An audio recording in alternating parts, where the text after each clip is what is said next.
Ladies and gentlemen, welcome back to the Turf Today podcast, presented by True Turf, Rolling Perfection.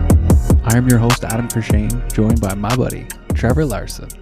And today we're bringing you number 24, the big 2-4. And Clint Payne joining us from Soil Scout. Got some awesome stuff to talk about. Unfortunately, we don't dive too deep into the science of it all, but he does talk about a lot of the really good things that Soil Scout is doing and how it's kind of innovating the industry and, you know, how eventually that's going to be a full-time thing. So may as well get used to it now and may as well get integrated with it. That's why he's here today. There's also a bunch of fun stuff mixed in with this one too. Trevor is back at his microphone. He's back. He did make it, obviously, so that's big. And yeah, let's throw over to that guy right now. How's it feel to be back at the old microphone instead of on the road?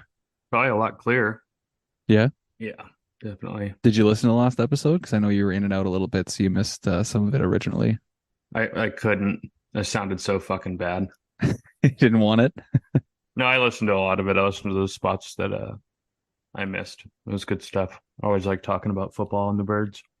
Yeah, Oh, exactly. shit. Especially because I'm pretty sure they're about to start playing, so we need to wrap this up.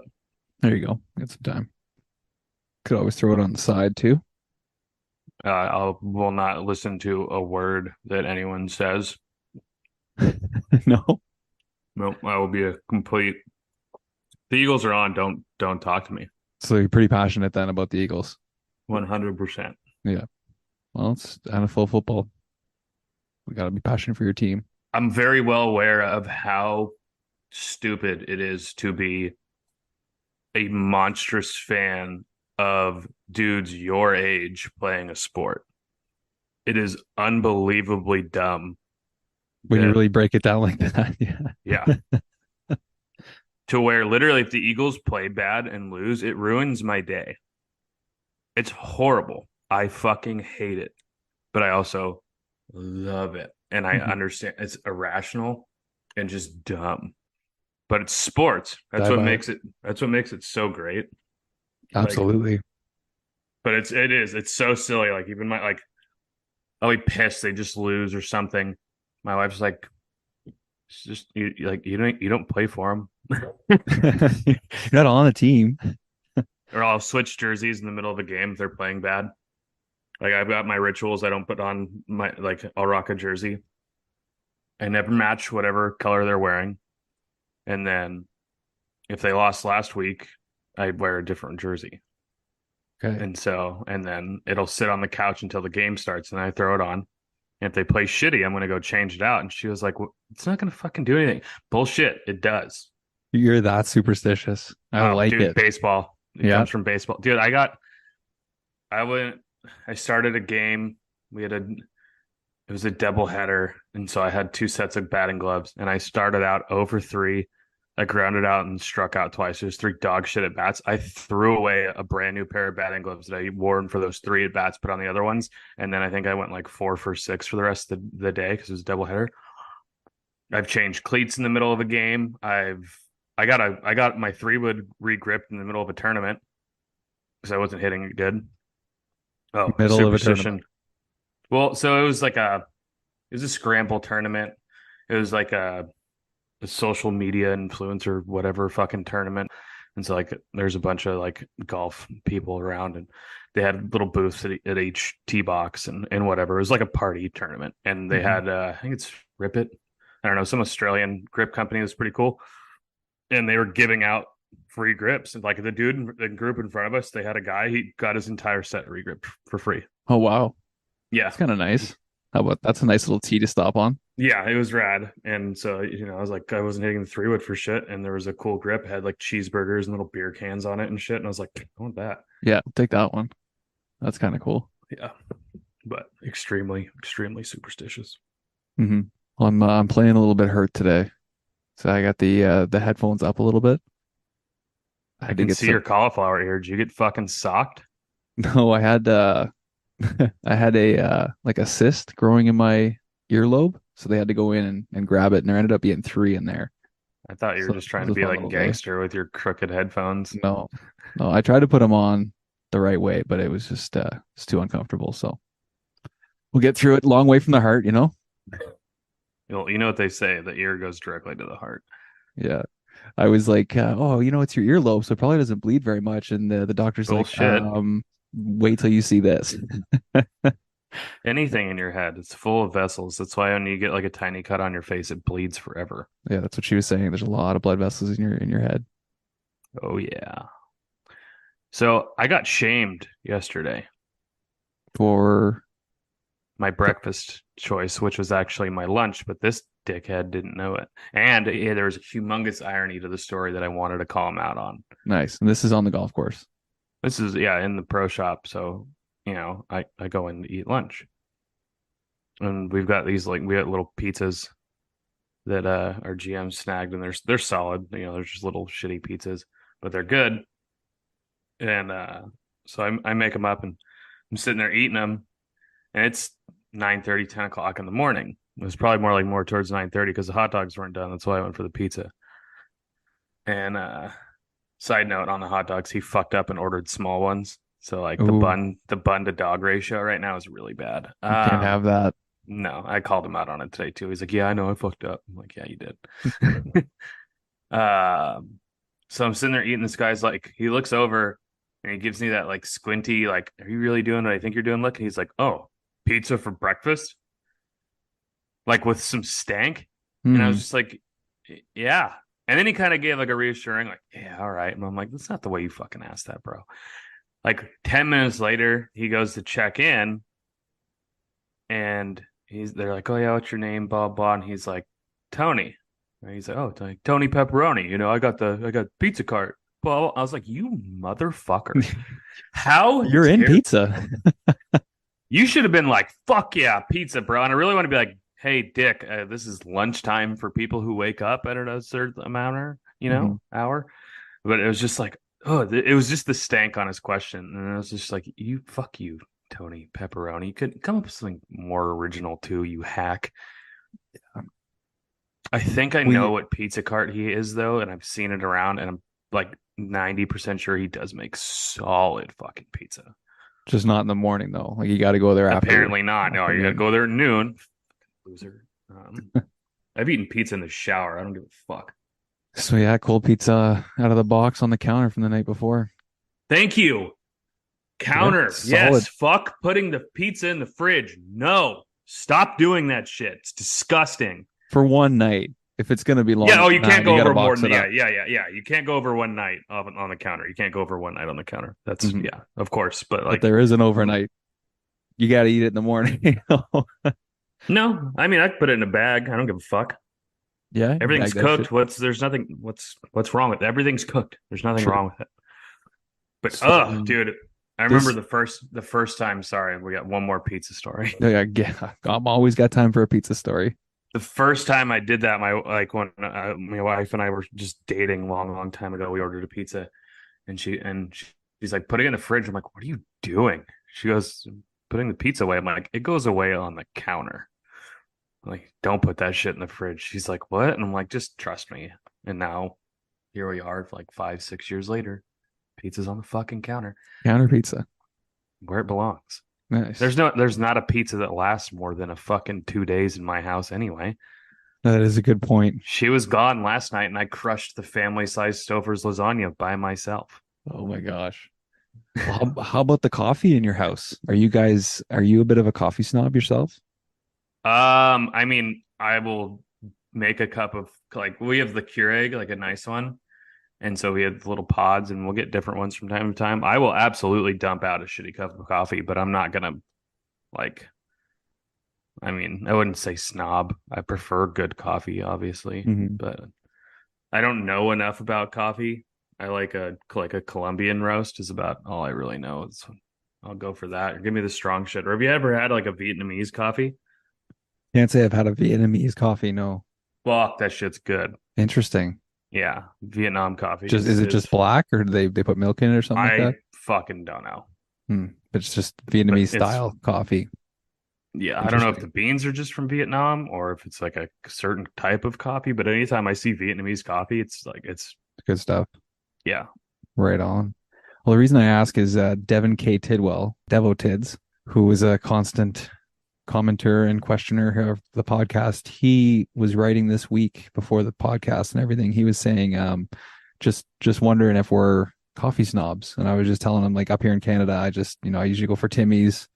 I'm not too big into it, but When you posted the photo when you were there, I just started laughing because the only thing I really know about Canada is like people love the Leafs and Tim Hortons. That's it. Tim Hortons And I is know so big. I know it. I know it just from How I Met Your Mother. If Yeah, it wasn't that's for that true. show, I wouldn't know. You wouldn't know It's about where I Timmy get most Holtz. of my Canada knowledge. Yeah, Robin Scherbatsky. Yeah, she held That's it down in right. that show. Hey, and a little bit of Barney Stinson. He's an eighth Canadian. That's true. He is an eighth Canadian. We can't forget that. Yeah. That is true. So, anyways, I was just telling Devin, I said, I'm not a big coffee snob, but I think Trev might be. So I was just trying to get your take on that. I mean, Like, do you go black or are you a cream? no, I'm cream, sugar, vanilla. I'm a pussy when it comes to that. That's okay. You got to enjoy it. If you don't enjoy Yeah. it, drink it black and put a little something in there. I mean, there are coffees that I will drink black. It depends on what it is. I like a fancy coffee house or some shit. I'll do it. Mhm. You know, we'll go to nice places, but my wife also loves Starbucks. She is a white woman, so That's true. There are a lot of them out there. good Starbucks. God. Well, since you're diving into questions, I'm going to address several of the quote unquote hurricane that I was very worried about. Yes. I don't know why we didn't start with that. I guess Nothing because fucking happened. That's why. Because there was a lot of rain. It just as help me out here. Stacy? Yeah, said the cold water just stopped it. It got quickly demoted to a tropical storm as I was driving down back Sunday night. And I got rain in like the Fresno area and then nothing until and I got to my house. We didn't have rain until like Sunday afternoon, and then it rained 2 inches and had maybe a couple hours of maybe 20, 25 mile an hour winds. And that's it. I had very minor flooding. My tunnel didn't flood, which was really, I mean, it did, but when I got there in the morning, it wasn't flooded anymore. It drained out, which was nice. And then I had one big tree fall, and then I found yesterday this tree's uprooting right now, and I have it all roped off, waiting for it to fall. But I mean, nothing like I was hoping for. And I haven't heard from anyone around. I got so many texts, of course, and all the questions today too. Thank you guys for your concern. And I was legitimately worried, but nothing fucking happened. It was extremely uneventful, and I don't want to say disappointing because a natural disaster would suck. Yeah, but like, you don't really want one. You know, and I understand the hype on it. You want people to be prepared. It's I don't know any other way to say it other than it was kind of like a letdown, but it was a positive letdown. Yeah, we'll take it. Yeah. So thanks. I think let's see who we have. Turner Matt 95 asked about it. Noonan 44. Can you drive through a dust storm? Obviously didn't listen to the last episode. And then Ort Wino, our boy, he asked that too. He said, "Did it survive? Are you drowning?" And so I think those were. And then I got like random messages here. Colin and all those guys asked too. So quick update on that. Nothing fucking happened.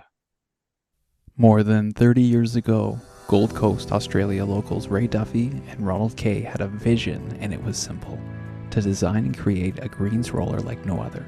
Working together in Ronald's workshop, they devised a revolutionary design which drew upon Ronald's decades of experience and Ray's engineering genius. With the groundwork done, True Turf was formed in 1989 by Ray and his partner Dorothy Ricks. It was then that the vision became a reality, with the pair traveling the world, taking their machines to trade shows across USA and Europe. While reluctant to move away from the big, well-established brands, soon word spread and orders started coming in, with superintendents from some of the world's most prestigious golf courses joining the list of people who wanted True Turf used at their course. For the last 17 years, True Turf has been the roller of choice for the PGA Tour, and with that, True Turf is now the most respected and trusted greens and sports turf roller supplier in the world. True Turf's pedigree spread far and wide, with some of the world's most recognized courses choosing to roll with True Turf. They include St. Andrews, Augusta National, Pebble Beach, and Royal Melbourne. Oh, still entertaining though. I really enjoyed the tomatoes part. It was fun. You got excited Fucking for it. Dave. Like it was exciting. Yeah, that's Dave got up to it and I completely forgot about the jingle challenge. Did you get any entries? No, well, we didn't Neither did really put I. it out there, I guess, but no, yeah. No. Who writes fucking jingles these days though? Like, is that even still a thing?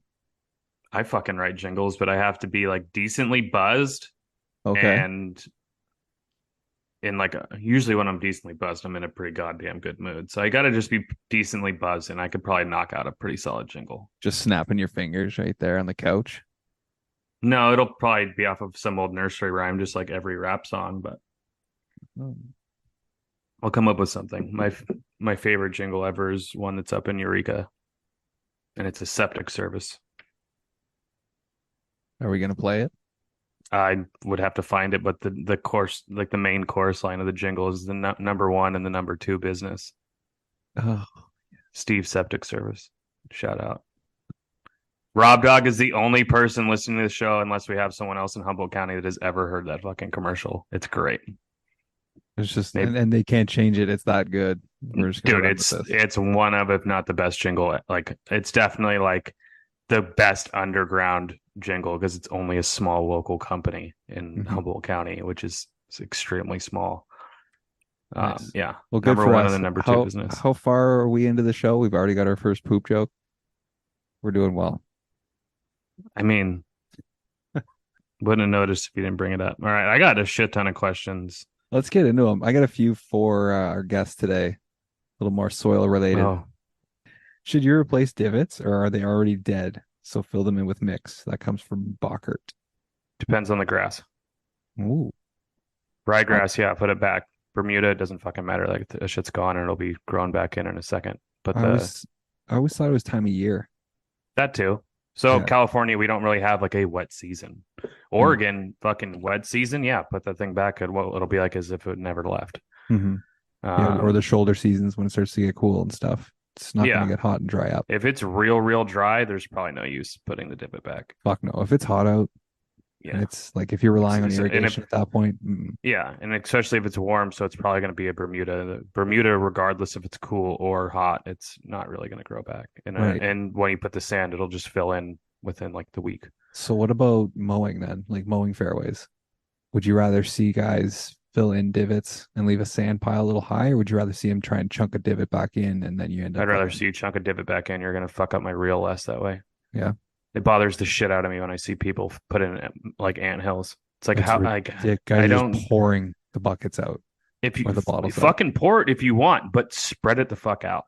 Like Yeah. I don't. How does like well, someone said it on the show. As soon as someone gets in a golf cart, their IQ drops 40 points. True. Yeah. Like I always and I tell this to my staff. I've got a new guy, and he's been in golf a little bit before, so he's cutting cups, and he's a player, and these the pins. We've got the flag system, which I fucking hate, but the GM wants it, so we do the flag system.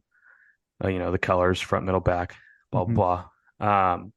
And he's getting stuff borderline, and so and I got a text from a buddy who played the course last night after the first guy, and he goes, "Oh man, that pin on 9 was interesting." I was like, "Dude, honestly, I didn't even see it. I was so busy." He was like, "It was like 2.5 feet from the edge," Nice.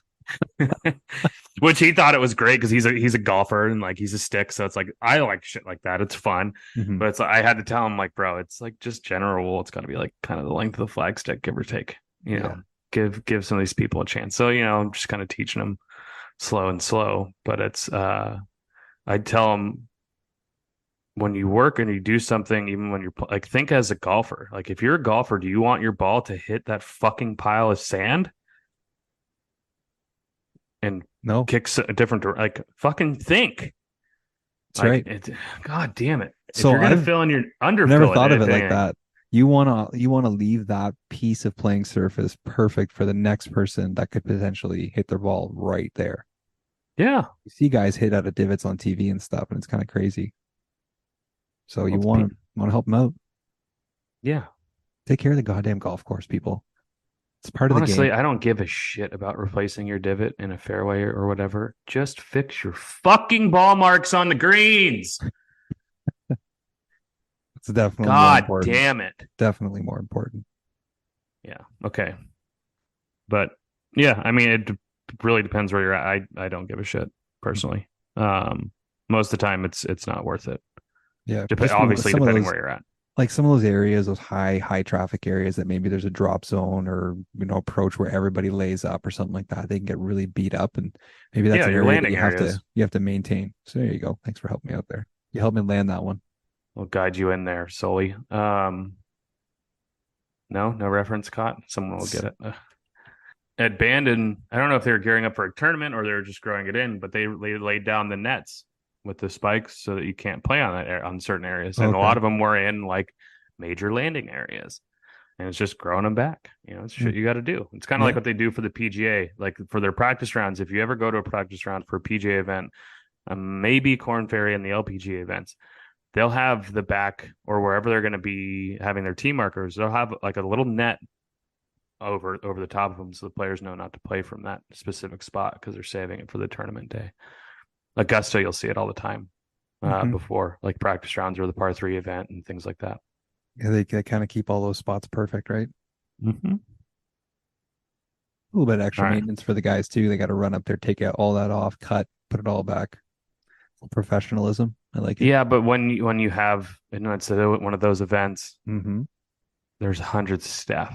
You're busy. And Bandon, I mean, yeah, it'll take a little while extra, but I'm sure what I do, like in the morning with small staff, is whoever's going and setting cups, they're going to go remove tee markers. So then the guy mowing the tees only has to put them back on. He doesn't have to get off twice, So there's teamwork. Nice. Yeah, you can schedule things around it. Colin, I think this is just a comment. He says, arrive on time, comma, listen to instructions, comma, if you are unclear about anything, ask. Tip from Colin. It's a good tip, especially for new to the industry. Yes. Dune 3739, I think he said this last week too. He said, hey, love the podcast. Greetings from Ireland. I don't know if he did it twice in a row saying what's up from Ireland or if this is another Islander. No, I think that's him. Isn't that Brian Dunn for Dune? Yeah. I don't know. Either way, dope. Our boy. Love you, buddy. Thanks. Oh, Maddie. This is a good one, actually. And it kind of tied up with the video that you posted today that we can get into quickly, ironically. Thoughts on rolling fairways and could it save a fungicide app?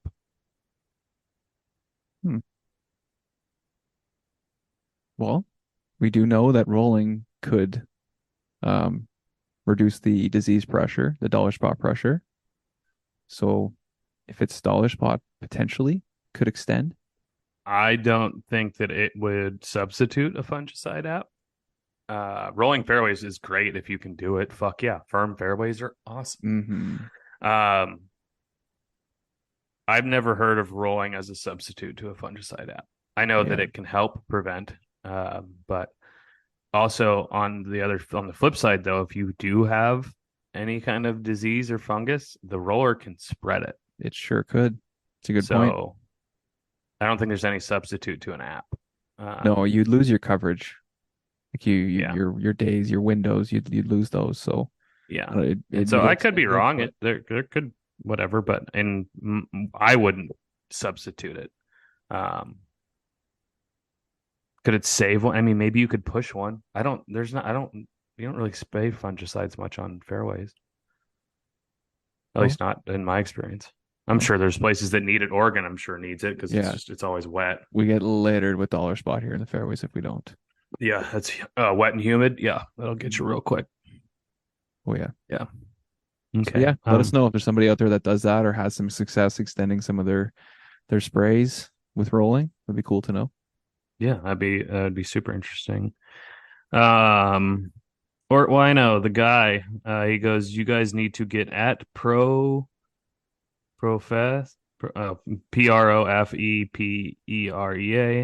on this. Don't know who that is, but sure, why not? Yeah, that was just a comment. Questions from him. What are some big differences between soil types on golf courses versus sports fields? So a sports field, typically, now if you're talking professional sports field, it's going to be built. It's going to be designed. The old 49ers stadium, I call it Candlestick Park, had many other names. They designed it with this natural drainage system that was insane. I don't remember how far they dug it down, but they dug it down quite a bit, and it started with boulders to big rocks to smaller rocks to smaller rocks, smaller rocks, smaller rocks, smaller rocks, eventually to pea gravel to sand, and then Crazy. grew turf on top of it, and it was fucking perfect. Mhm. So you're not going to get that on a golf course. So professional sports Just on field the are going green, to right? be there. Yeah, so that's what I was going to get at. Okay. So when you find areas to build a golf course, you're going to look at soil types, of course, but the entire golf course is going to have several different soil profiles all over the place that you can't control. When you see old courses with the greens that are built up and kind of like little nipples or little humps, that's because they put sand there and built that soil complex. Now, old courses that are built out of clay and whatever, different story. I'm talking USA, California, young shit. But the difference is like you can pick your soil type on a sports field, essentially. Again, professional Because you're built it, starting whatever. there. Yeah. You're starting, you're building it. You can pick it on a golf course in certain areas, of course, but mainly Mhm. you're relying off of that property, whatever it is. And then you're going to add, and yes, 99% of the time you're going to be adding sand because sand is the best thing for grass Right. other than When water. you renovate, you can still add some mix and you can try and get the base layer you want, but it'll never create that Mhm. true, full body of drainage like you're saying and all those other things you need in there to be perfect. Yeah, you should check out that about how they built that field there at Candlestick. It's Yeah, pretty fun. definitely It's look that pretty up. fucking That is cool. cool. Yeah, And I think that's the thing about the golf course too, is it is a natural, you're playing on a natural sports field, right? for the You're most part. supposed to be partly built into the For the most part, earth. because if Yeah. you think about it, all the fun, just all the shit we spray is not natural. Yeah. No, no, no, no. There's So definitely some aid there. yeah. And then Orty Wino again. Do you handle sports field or is it mainly golf courses? Well, for me, I've dealt with both. But Have you? Yeah. high school, at least in California, we have to do what's called senior project. So we have to do some big presentation on whatever topic we get to pick it. It has to be approved. We get to pick it. And I did mine. Well, I never had to finish it. Long story there, but I was going to do mine on like the history of baseball and everything. And so you have to do like an outside of school activity too. So I coached Babe Ruth baseball, 13 to 15-year-old baseball as an 18-year-old. That was really fun. Team dominated. Nice. And then I ran the baseball field, so I had to take care of the baseball field. I never had to spray Oh, or do okay. anything. I just mowed and raked and built mounds and stuff. Yeah. Yeah, dealt with baseball. How did you water? That was the city did that. That wasn't even me. We hand watered the dirt to like get it down and tamp it and things like that and Right, right. rebuild. But I can't say I've worked on any sports fields. Played a lot of baseball and, definitely spent a lot of time out on the sports fields, but I've just mainly been on the golf side. you don't consider a hockey rink a sports field? Well, see, again, I can't really say I've ever worked. I haven't worked in a hockey I rink, wouldn't consider it a sports field because it's not a field. A It's field. not a field. No, A it's a field, frozen yeah. field. Well, you wouldn't call a basketball court a fucking wood field. No. Yeah, exactly. It's not a field. What would be more natural? A wood floor or an Ice, ice? 100%. Ice, baby. Even Yeah. though they make it with like that Freon shit. You know what's crazy? As I never realized that the ice is one, it's not very thick.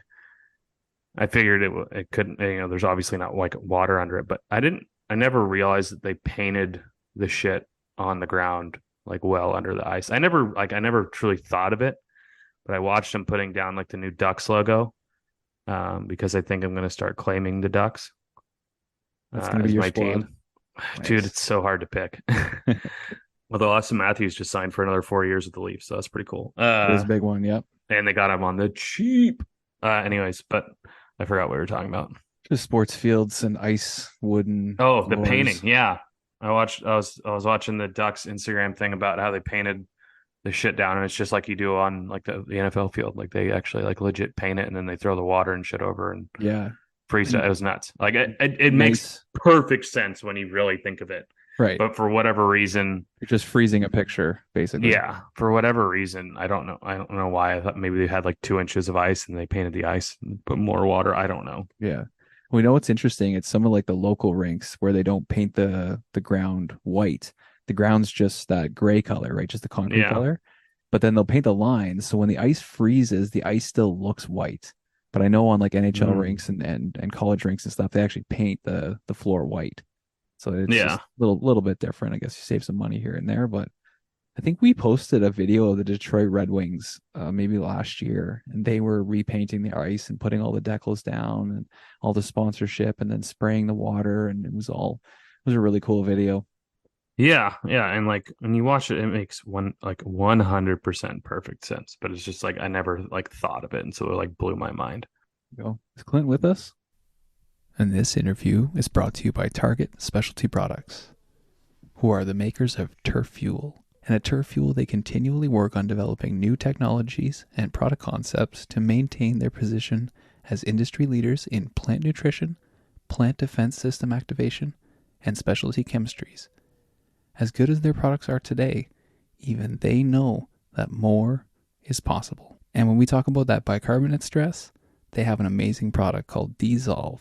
Dissolve is a powerful tool for those suffering from high sodium or bicarbonate irrigation water.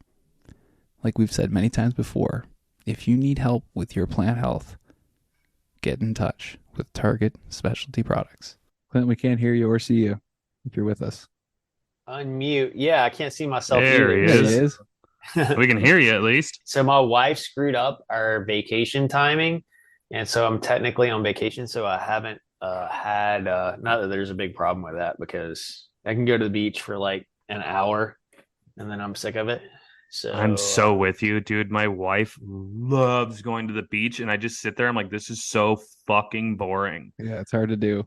yeah, there's about an hour of activity with, and I have an 8-year-old, so that makes it more like basically I just had to take more stuff out there and then have to be involved in more things. And it's not relaxing at all. Just getting wind, and if it's windy at all, we're at the Outer Banks, and so like it's more windy here, I guess. I don't know in North Carolina. Isn't But there a TV I don't show know what's about up with that? the probably. I have seen that on Netflix. I have never seen it allegedly, but I've heard of it. Huge fan. Yeah. Yeah. Yeah, I don't know what's going on with the camera. It's available. It's like a permission because I did check this part and Oh, it's all good. It's just an audio podcast anyway. cool. Yeah. Well, I could have just done it from my phone Yeah. at the beach. Yeah, that's I true. know, Get back by the beach. Get back by the ocean there. We can do this again. Yeah. No, I'm a big we live in the mountains, so like we're bigger on the lake and the lake beaches and things like that. So It's much much closer, better. cleaner, It's not easier. salty. For sure.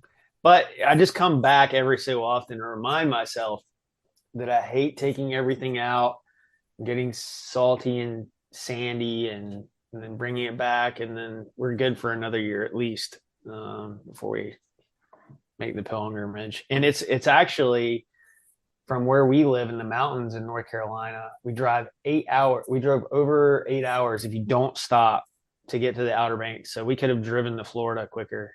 Oh, wow. It's a really long state, deceptively so. So, but anyway, probably be the last time I ever go to the Outer Banks again. So, for what it's worth. Well, we got it live, so it's Yeah, cemented you in said it. history now. You can't go back. No problem on that. Nice to meet you, Trevor. I don't think we've ever spoken before. I've met Adam a couple times now, so I'm sorry to hear that. pleasure. I hear you live in Arizona. Is that correct? California, San Diego. Cool. All right. I would So I would far from not be Arizona. happy in Arizona. It is You couldn't do the that. only time I've been there. I flew into Phoenix and I could see the heat outside. What I mean by that is everything looked like I was on drugs because it was wavy, because it was like 130 degrees in that oven of a state, and I'm good off that. No, thank you. Yikes. But it's a dry heat, isn't it? I don't care. I'm just kidding. It's better. It's better than the humid heat. I'll give you that. That's for sure. But no, I'm good. I saw it. It'll be okay in February when we go, though, right? When we go to the show. Yeah, it should be. Exactly. It Yeah, should only that's be what like I'm talking about. 98 instead of 108. I'm just kidding. No, it'll probably be really nice. If not, the things inside. So There is I that. did see where the Waste Management Phoenix Open is a week after that show. So It is, yeah. something to consider. I wonder if Possibly. there's no chance we're going to be able to get on that golf course. So damn it. That's tough. We have one in over there, but yeah, with it being a week after the show, it might be tough to do. We'll see. You never know. At Crazy. least go. Yeah. I just want to go see. I mean, I would love to play it, no shit, but I just want to go see it. Just get to go see the course, yeah. I want to go see how. I want to go. I want to walk the stadium hole. I want to see how big that structure is compared to the hole itself, because it looks on TV. It looks huge. Mm-hmm. So, Yeah, well, how many people sit there? Isn't it like 50 or 60,000? I have no idea. It is a goal of mine to be there at like the 3 a.m. and do the sprint and pull a hammy and then drink my face off in there. Yeah. I think that number's a And little high. limp out. Oh yeah. It's kind of. I played TBC Sawgrass one time, and I went to 17. I'm like, this is 17. Doesn't look like much. You know what I mean? It's kind of like, It's the hardest 130-yard shot in the game, man. yeah. Did you hit the but green? anyway, Clint? I did. Nice, I did attaboy. hit the green, made a par. Nice. Yeah. So it was pretty short. We were playing the white tees because they actually tell you that when you get there. They're like, yeah, you guys are playing the white tees. I'm like, okay. Sounds good. So it's less than 6,000 yards, but again, we all know that it's Pete Dye course, so Yeah, it's gonna chew probably you. 100. Yeah, it's 150 bunkers probably on that course. So Yeah, on the front nine. right, exactly. So Nice. Well, thanks for joining us today, Clint. We usually like to go back with our guests and just kind of get into how they got into the game of golf and then how they got into the turf industry. So we know you're from Hickory, North Carolina. And did you get into golf right away, or was that something that kind of grew a little bit on you? it grew on me mostly. My grandfather got me into the game, my mom's dad, and I played a little in college. I didn't even know, like, I got into turf because, like, I literally didn't know what else to do with my life when I was a senior in high school. And my AP calculus teacher was like, you know what I would do if I had to do it all over again? I would be a golf course superintendent.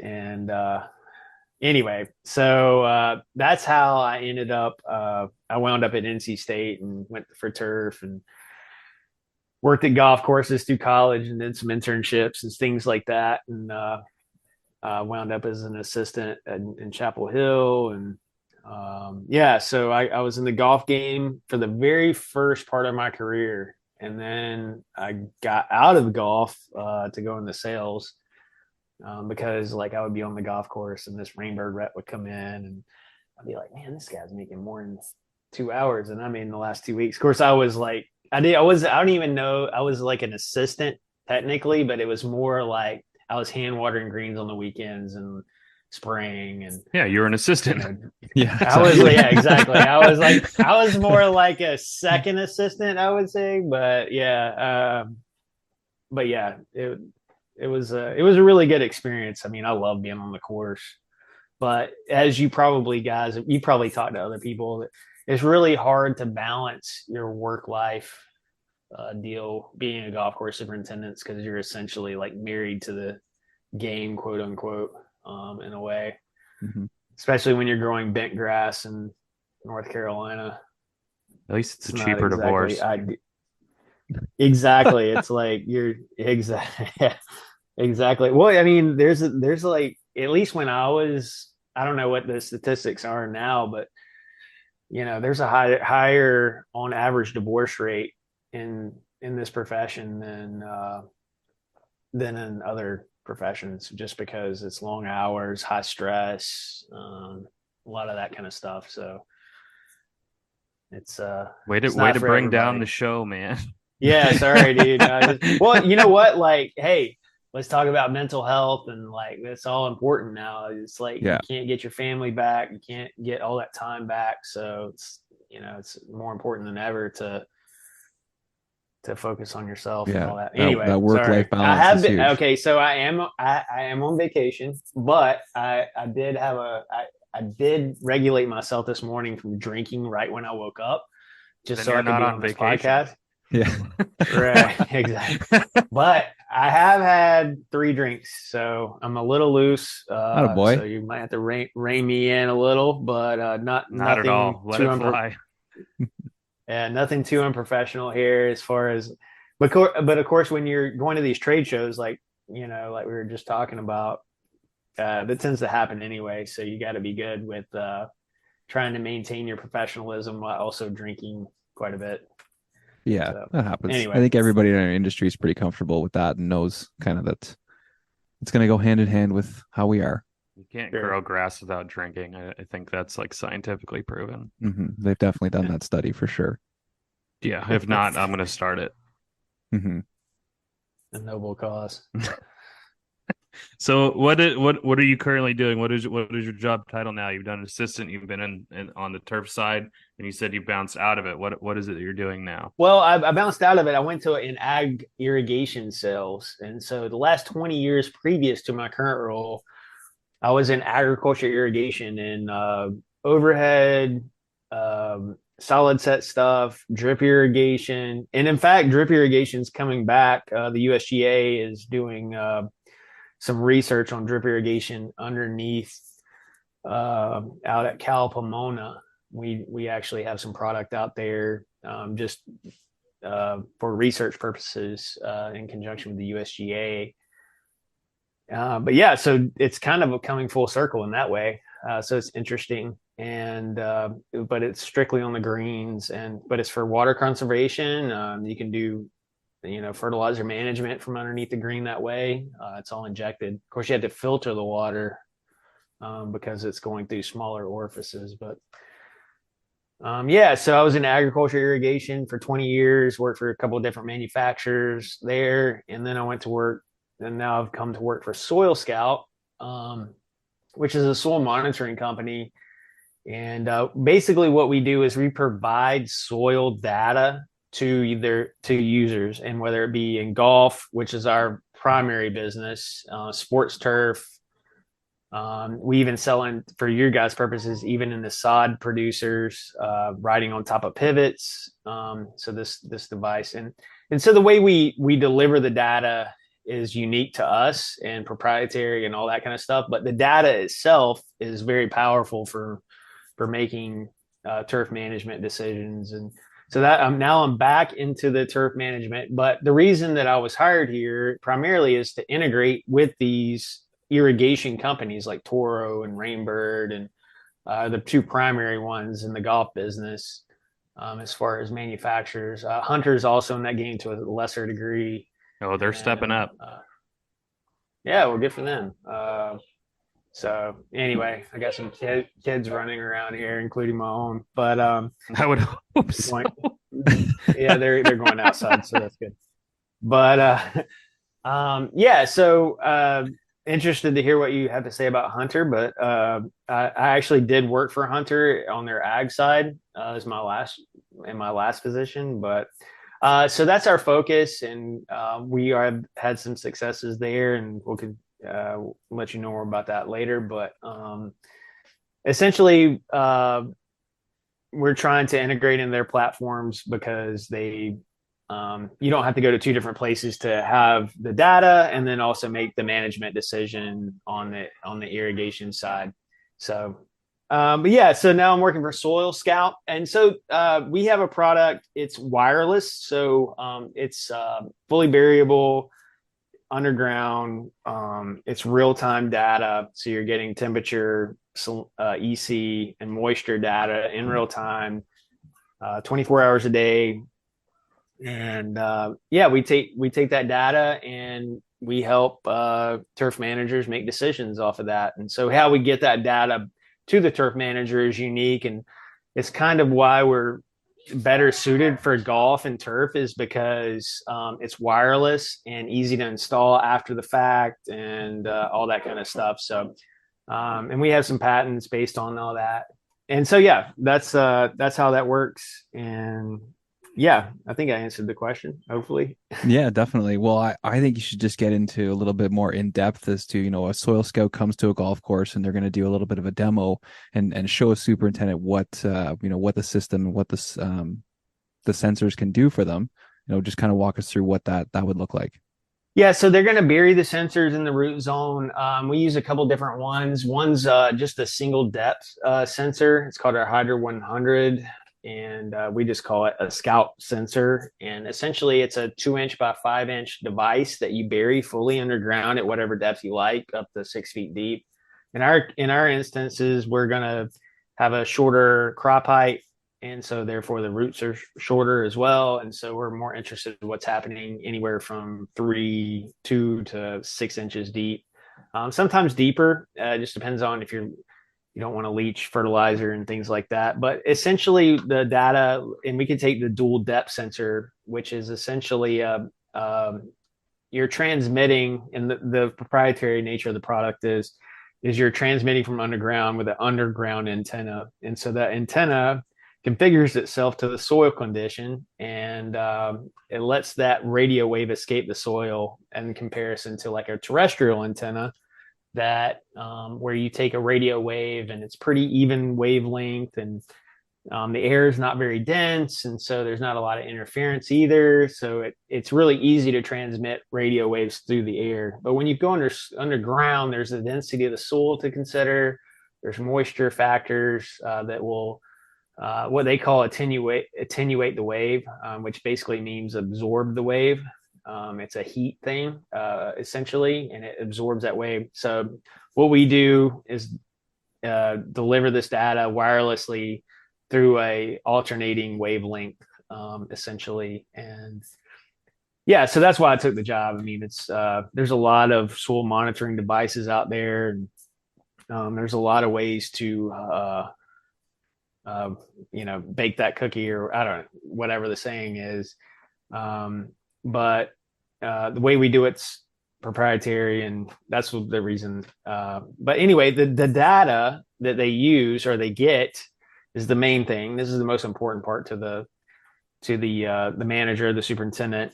And but you can do anything from fertilizer management to evaluating soil treatments like wetting agents. If you want to do like overseeding, you can monitor the moisture there in the first couple inches, and these can be moved around, right? And so that it's infinitely variable and expandable. You can start with one green and go to all 18, or do your fairways if you want to do water savings like out in Southern California.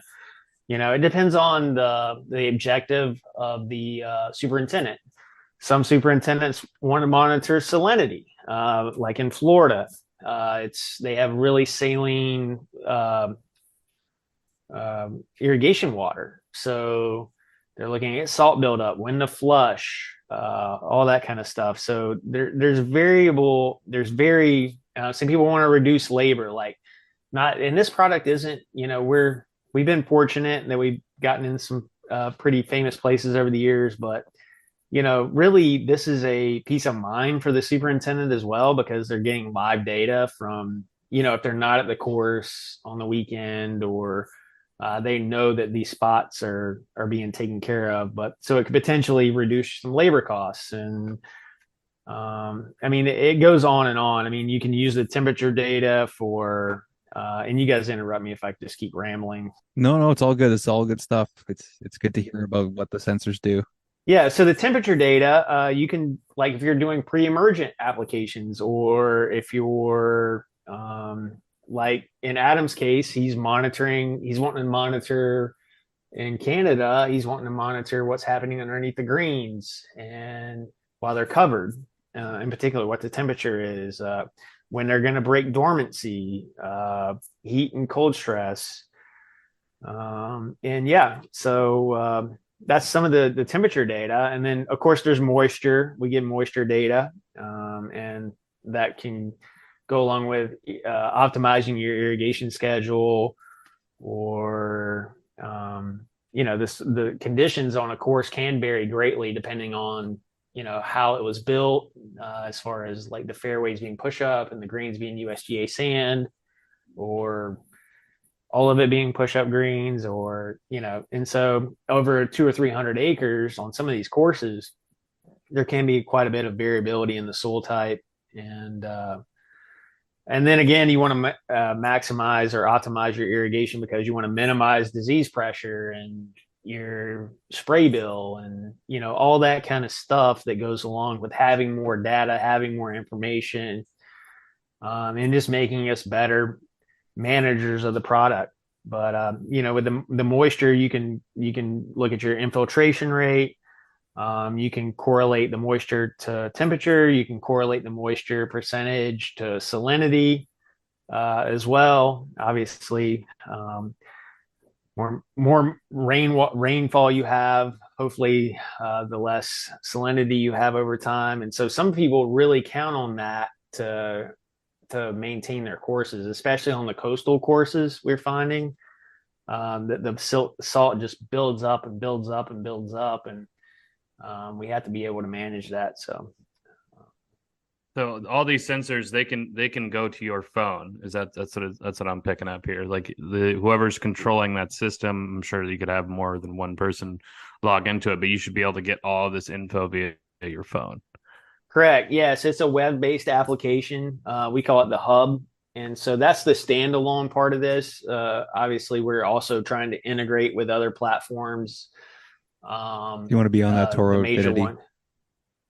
Exactly. And so we're working on the IntelliDash platform and some other things with Rainbird and what have you. But yeah, so there's exciting things coming there, and it'll make it just easier to use our product and have the data there. But yeah, so it comes to your phone. It'll be on your platforms that you're already using, and you just make quick decisions. You can get alerts. There's mapping features, analysis, all that kind of stuff. You can basically use as much or as little of the data as you want. It can be something as simple as I've got a really high mound on one of my greens, and I know it dries out the quickest, and I just want to make sure that that is not burning up.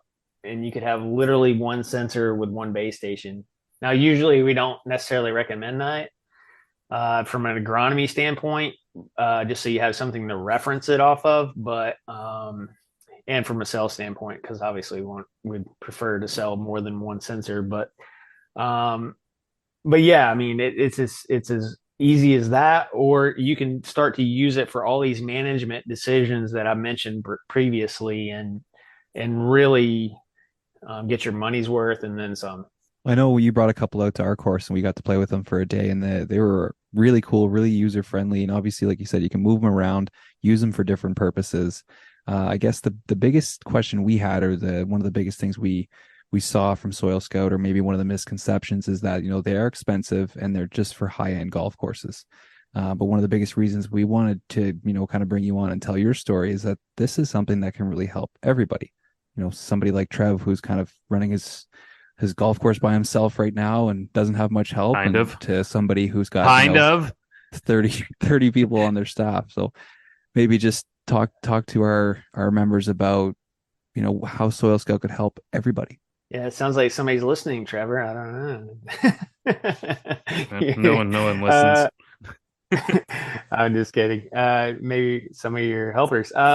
But anyway, yeah. So no, I mean, for me, like if I was in the golf course superintendent path or whatever, for me, like I was running around. We were growing bent grass in the southeast U.S., and so like we were there for 8 hours on Sundays, hand watering greens, because you have play, right? So you can run your irrigation system and in the morning, but it doesn't necessarily give you that deep water that you need on some of those places, not necessarily on the hill, but like on the slope of the hill, also, that where it's going to dry out the quickest and you can see the easiest. And it basically just tells you exactly what the moisture is there, so if somebody's working for you on the weekend as a superintendent, like your assistant, like I was, going out there hungover and whatever from college, and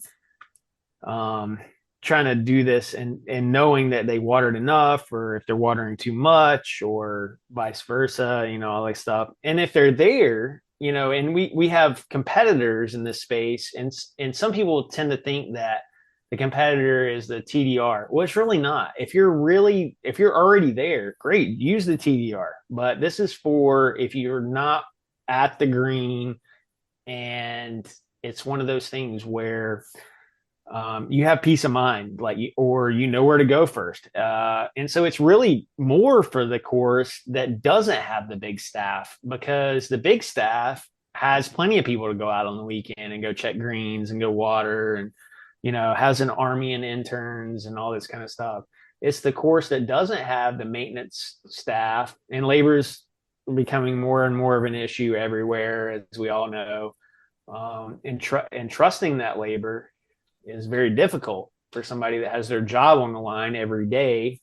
So, in relation to that, I mean, it pays itself off very quickly, especially if you're paying them to be there in the morning, and then they don't have to go because everything's good. It's everything was watered sufficiently and without flooding the greens and all that kind of stuff. So it is I think it's more of a product for the everyday course. And that's where we're going as a company, and trying to make it more accessible and easy to use. And, it's basically, we're essentially trying to make this part of the irrigation system, not a separate thing that's nice to have.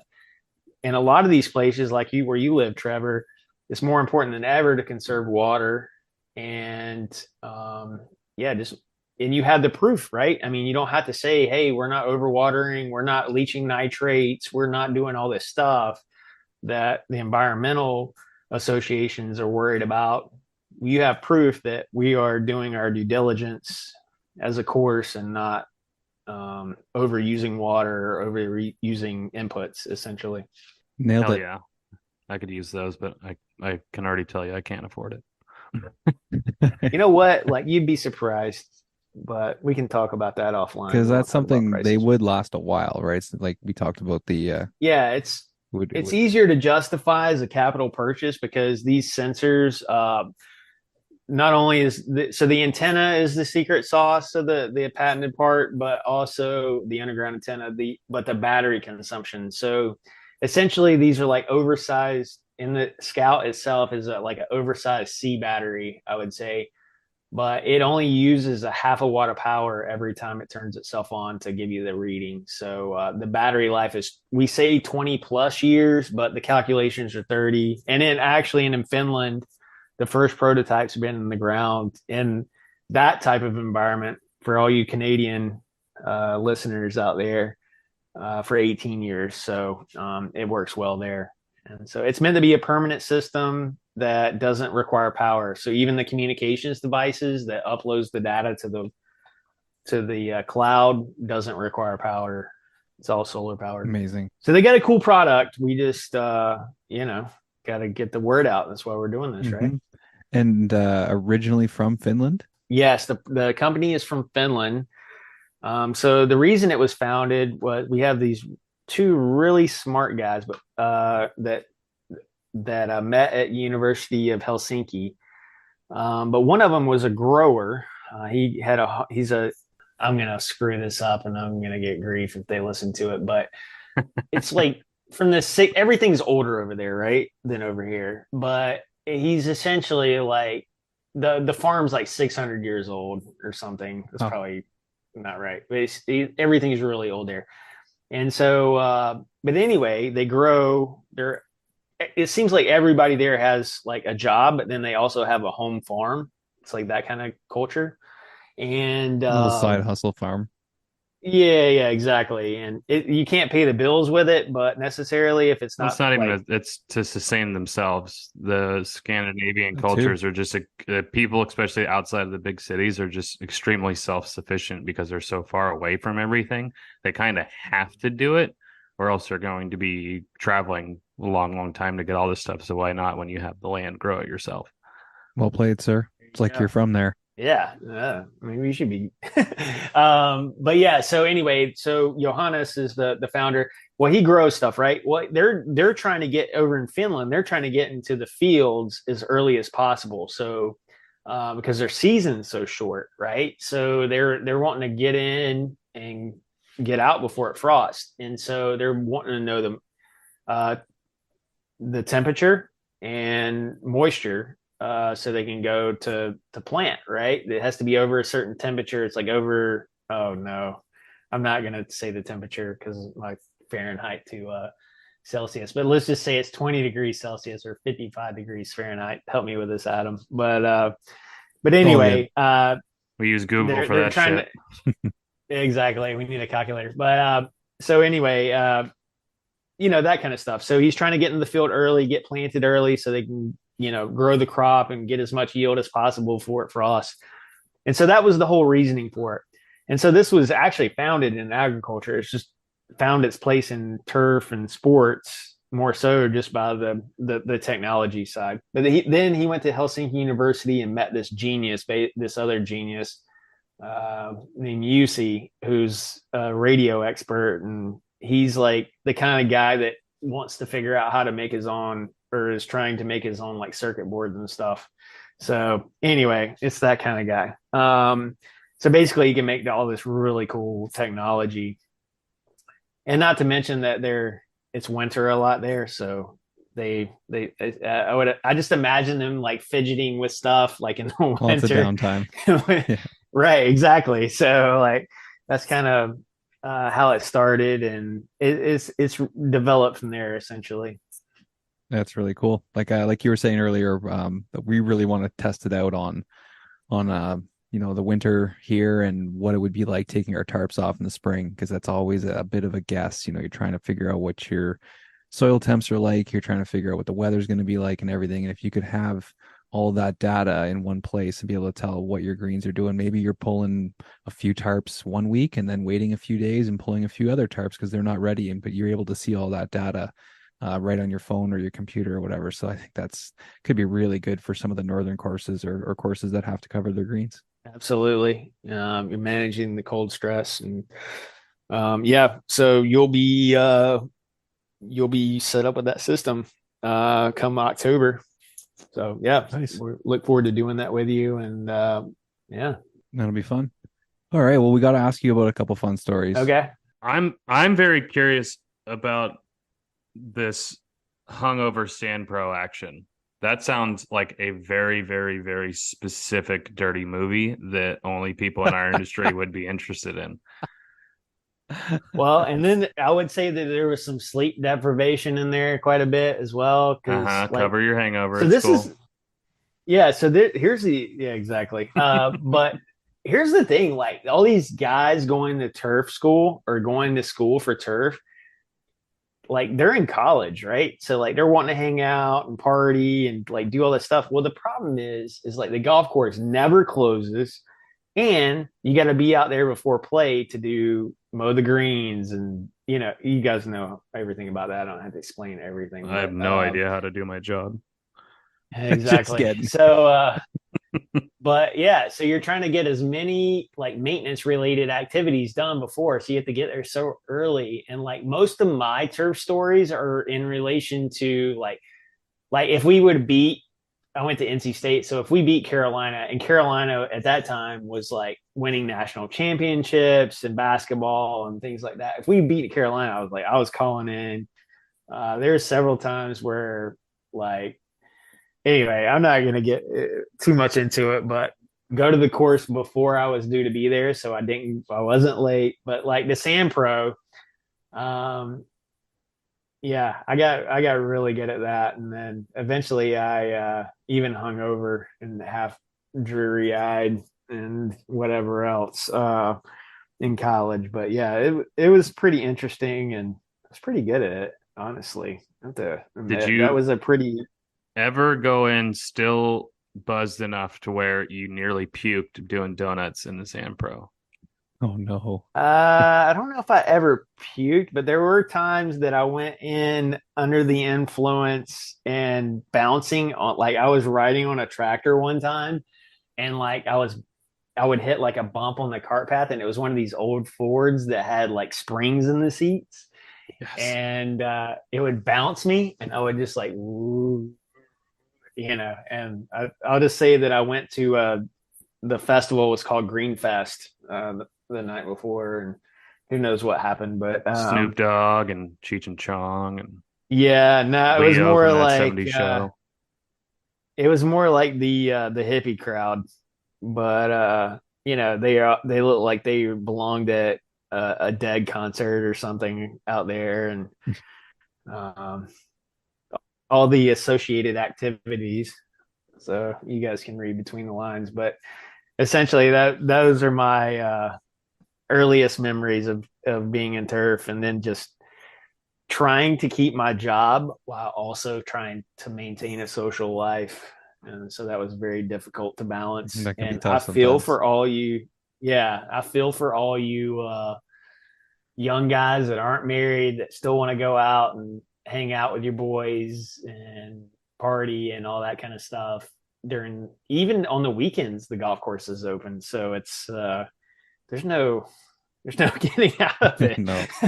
Well, that's the hard part. I might have revolutionized it a little bit because with my staff, I preach outside work life. We're going to work, we're going to grind, we're going to, especially aeration time and projects like that, we're going to bust our ass, and no one's doing shit for, however long. But when you're off, you're off. And what I do, and I've, worked growing into the industry and everything, when you worked this weekend and had the next weekend off, and you had like a random day, and it was like you worked like 14 days straight, and then you had a day off, and then all that every other weekend, whatever.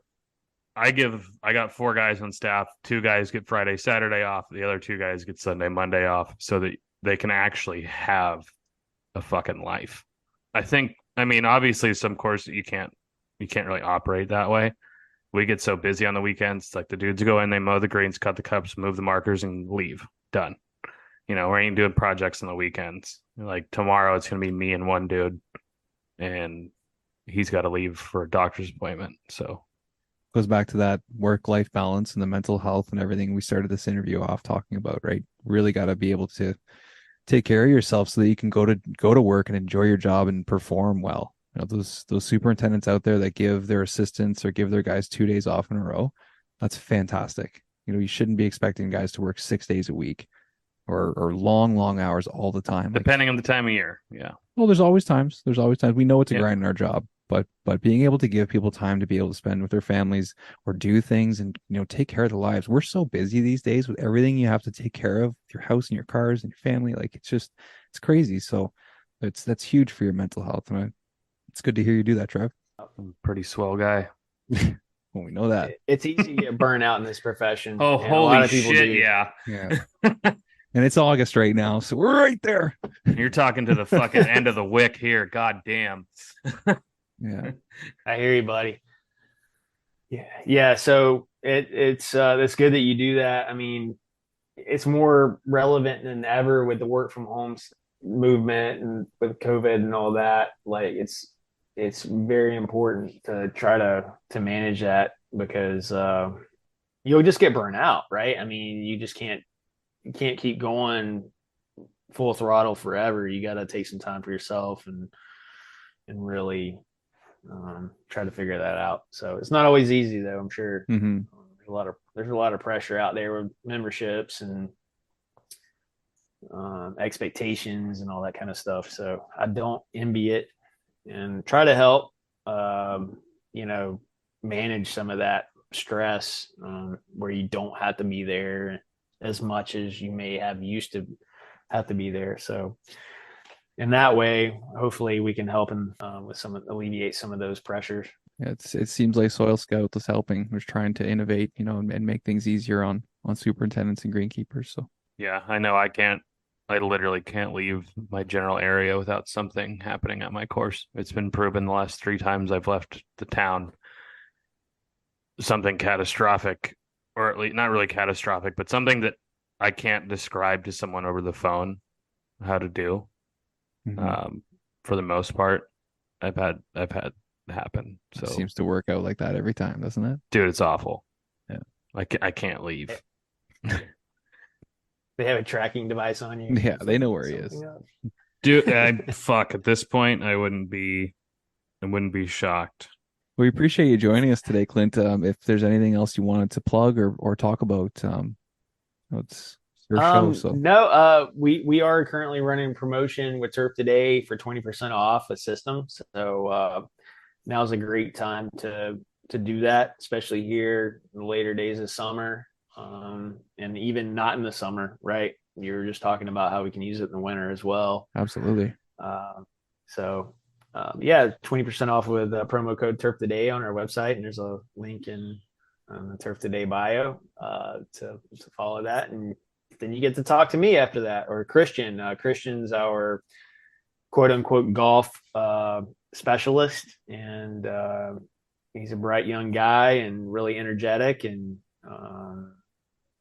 he knows a lot about the systems and how we can use them and all that kind of stuff in not just golf but turf in general. And I tend to focus. I mean, I do the golf. I try to do a little bit of everything, but do more of the ag stuff. But trying to develop that market more for us. And yeah, so that's it. I appreciate you guys having me on, and I look forward to getting to hang out with you, Trevor, in February. Hopefully, we'll be seeing you in Phoenix, and we'll get to play some golf and have a few beers or whatever. And I heard beers and golf sold. Yeah, Trev's in. Yeah. But yeah, no, that's really cool. It's a good little collaboration between Turf Today and Soil Scouts. So if you go to the Turf Today page, go to the link in the bio there, and that way more people will see it.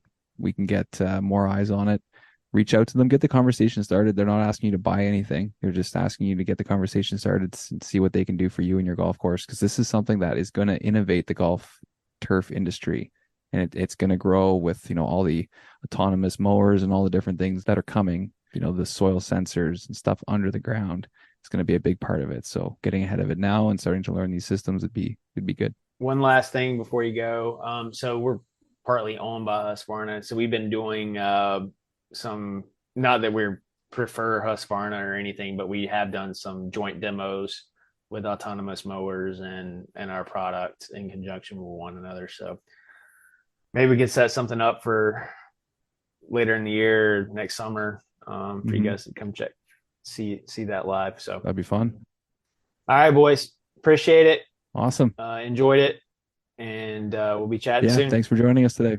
Go have more drinks. Now you don't have anything to worry about talking on. Exactly. Yeah, you can let her loose. Sounds good. See you guys. Awesome. Take care, Clint. Bye. Are you looking to eliminate surface pooling and increase playability on your golf course? If so, HydroWick Drainage is your cost-effective, long-term solution. HydroWick's ability to provide efficient and effective drainage, coupled with its low-cost and minimally invasive installation process, makes it the ultimate tool to enhance your surface quality. HydroWick Drainage is a 1-inch heat-treated fiberglass element with the stainless steel core that is installed 6 to 12 inches below the playing surface. It is backfilled with a sand curtain to the surface to enhance drainage and deliver immediate results following heavy rainfalls. HydroWick can be installed on the tee decks, fairways, approaches, and on the greens. If you want to minimize downtime and maximize playtime, visit their website at hydrowickdrainage.com. That's a nice chunk. Yeah, 20% if you're going to buy something for a couple grand, it's significant. Yeah, so, that's helpful. pretty killer. Oh, Victor, my dog, your boy, Norwegian homie, the best smile on the tour. Sure. All right. Noonan 44. Would you rather hand mow every green on your course or hand rake every sand trap? It's a long day either way. It's a decent morning at best. God, I don't know. I'm raking bunkers because I don't need to up and down and load the machine or dump the fucking bucket. You just drive and rake. Drive and rake. Yeah, I think 18 greens would be a fucking... It's a lot. Tough. It's a lot. Typically, if you're walk mowing, you're going to split it and have someone do 9, someone do 9. But yeah, if I had to do all 18, I'm 100% raking the bunkers. Yeah. I think you're going to have a hole or two that doesn't have a bunker, probably. You ain't going to have a green that doesn't have a green. Yeah, you're going to get to a green that's even bigger than the greens you've been cutting, and you're like, fuck this. Yeah. I'm taking the rake on that one. It's kind of a good question, though. It is. I like that. Where do you stand on it? Some guys that are in really good shape. They're like, oh, fucking walk all 18. I love walk mowing. I haven't done it in a while, but I remember doing it. I thoroughly enjoy it. Like it's a great little workout. I mean, so is raking the bunker, but yeah, I think in my lazy state, just because I don't want to have to worry about dumping the bucket. It's the bucket dump for me. It's the bucket dump did it for me. Andrew PFREY Frey. I don't know. Oh, this is actually I remember reading this one earlier. After the seasonal crew leaves, how much harder does getting daily things done on course? Question mark. It gets harder because there's less people, but I think you just have to dial it back a little bit, right? You can't be doing all the projects and sending out the big bunker crews, and kind of got to pick your spots, figure out what's important. The good thing is it's usually a little cooler out at that time of year, so you're not fighting the heat and all that kind of stuff. But yeah, that's usually when I'd be out fucking walk mowing greens, is when we don't have enough guys because people are back at school and somebody's sick or something like that. But that's been a few years for me. No way I'm walking 18 greens tomorrow. I would not make it. Like, I'm an athlete and stuff, but oh man. I mean, I'm sure I'd do it, right? You'd make it, but fuck. Let's not think about it anymore. What's a seasonal crew? This guy. Fuck you and your seasonal crews. Yeah. No, yeah, I would imagine things. I mean, I wouldn't say it would get harder. You'd just have you just get less things done at a quicker amount of time. I mean, It's just a different way about it. when I'm assuming, because again, there's no off season here. We have peak season, but that's usually just the summer. Now it's over. Like, our tee sheet's dead during the week now because school's back. And when you just have a smaller crew, you just can't do the big projects. Fine, Yeah. whatever. Yeah, you do the. But I thought that was kind of a good essentials. one, mainly That's because fun. I already knew what my answer was, and my answer was a question. We have Eli one. Householder, what's some differences in upkeep between Bermuda and bent grass greens? Couldn't tell you. I haven't worked on Bermuda, but I think you have both, don't you? I've only played Bermuda, but I understand Bermuda. I know you have to verticut the shit out of Bermuda greens. I know that cutting cups in Bermuda greens is a fucking pain in the ass because it's so thick and tough.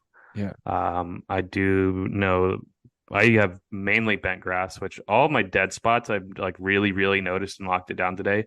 Everything that's died on my greens has all been the old POA, which is why originally this course was built with bent grass greens, and yet the people who used to run it were lazy as shit and never picked out the fucking POA and let it take over. So we're gonna reseed You're managing both. reset. Yeah, it's awful. Mm-hmm. One's fine. I have zero beef with the POA green if it's pure fucking POA. But I will take bent grass, especially in my area, 10 out of 10 times. I feel you. I don't know what the lowest mow height on a Bermuda grass green is. So you have to use a dwarf Bermuda, of course, or else it's just not going to work. Duh. But difference in upkeep, you don't have to water Bermuda as much.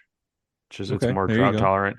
Even bent grass, you don't have to water as much as POA. But I mean, yeah, I think the biggest difference would probably be you got to verticut the shit out of those Bermuda greens. You got to get through that thatch layer, right? I Yeah. was trying to find that one from the grass Zamboni. Where are we here? Oh, it's such a good name. Yeah. Well, It here I is. got one. I got a comment that wraps up my side, I believe. JORNE period H goes, fuck the John Deere 2653. Fuck that fucking machine.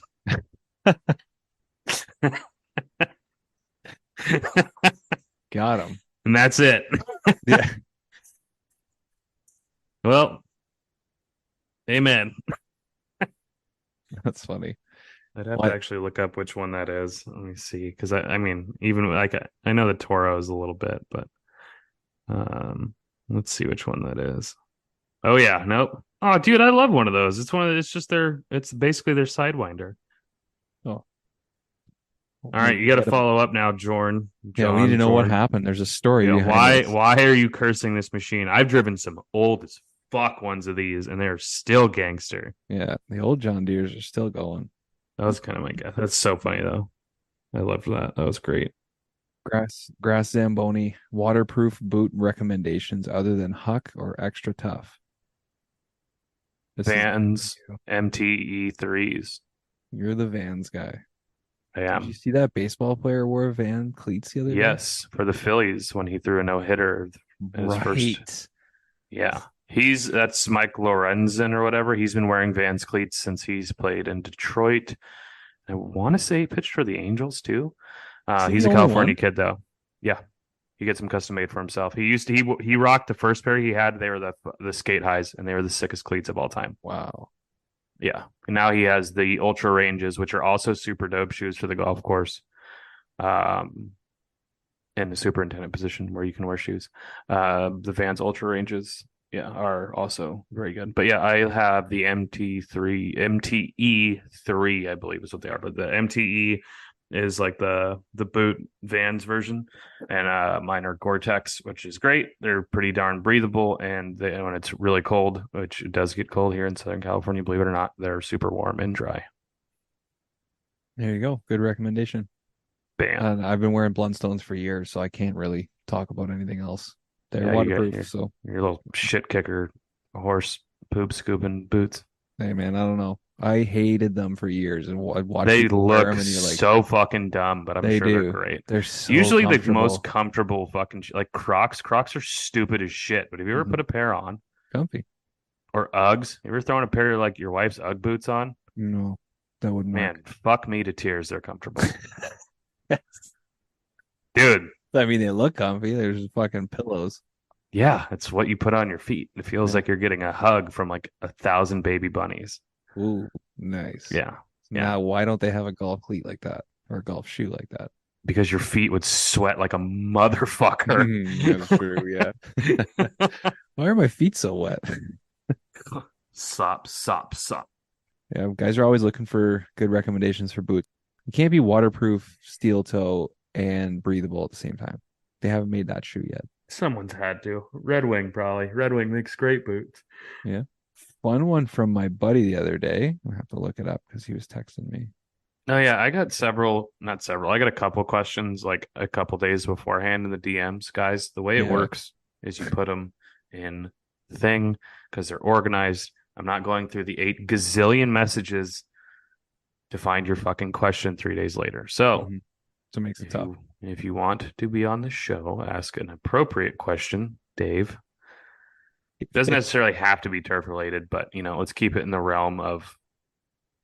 Can't think of any realm to be in because I usually don't give a shit, but there's some things that are just a little too much. So, not very often you'll hear me say that, but it's a show that people should enjoy. So Seamus Yeah. Campbell, our boy. Yeah, such a dope name. Yeah, Soupy.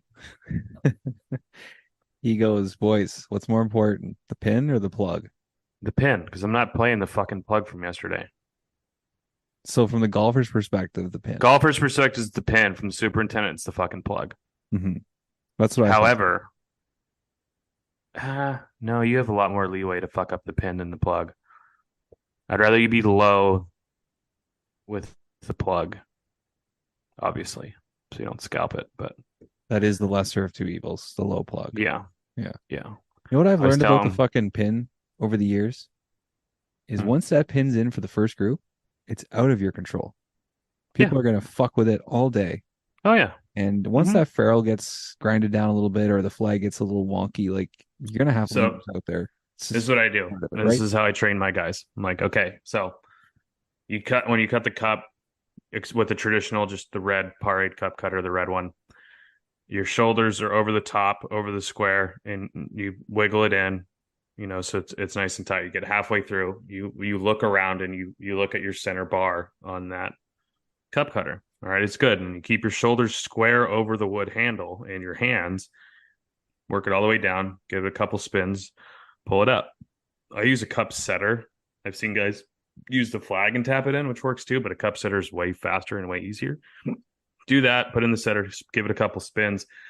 When you put the flag in, or I shouldn't say I'm doing it correctly in my way is the only good way. The way I do it is I put the flag in, I give it like 3 or 4 spins because there's sand on it sometimes, and then a couple of taps, and then I hold it like in my hand, like just softly where I can feel like, okay, this is where it's truly at.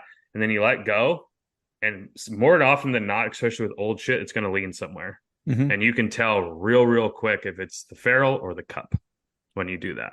And so for my guys, I'm like, all right, you do it like this. If it's straight, Perfect. Now, if it does have the lean, you can tap the cup on either side. You get 3 taps until there's that lip, that gap. Mhm. And then you just have to pull the cup out and kind of reset it. Or if it is a lean and it's the ferrule, try and get it to lean tee to green forward, Right. north and south, so that it doesn't look goofy for the person on the tee box or in the fairway. Mhm. Yeah, you don't That's want only for the left or first right person lean. though, because if the first person pulls it out to putt, Yeah, well, it's just puts it like back in. leaves.